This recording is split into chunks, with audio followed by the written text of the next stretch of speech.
যদি হঠাৎ করে একদিন হারিয়ে যাই, কেউ কি খুঁজবে? হয়তো না।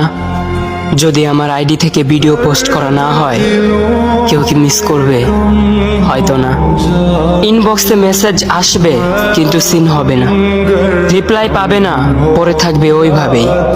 কেউ কেউ হয়তো অপেক্ষায় থাকবে, এই বুঝি আসলো অনলাইনে। আবার কেউ কেউ হয়তো টেরও পাবে না, কেউ একজন নেই, কেউ একজন হারিয়ে গেছে। হঠাৎ একটা সময় কারোর হয়তো মনে পড়বে, কে জানি আর নেই।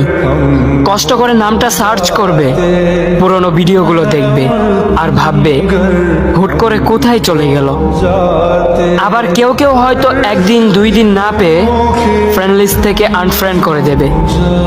যখন আমি থাকবো না, তখন আমার স্মৃতি কারোর মনে পড়বে, হয়তো পড়বে, আবার হয়তো পড়বে না। তবে হারাতে হবে, হারাতে হয়, হারিয়ে যাওয়াই নিয়ম। পার্থক্য একটাই, কেউ আয়োজন করে হারায় আর কেউ হুট করে হারায়। আমি না হয় হুট করে হারিয়ে যাব।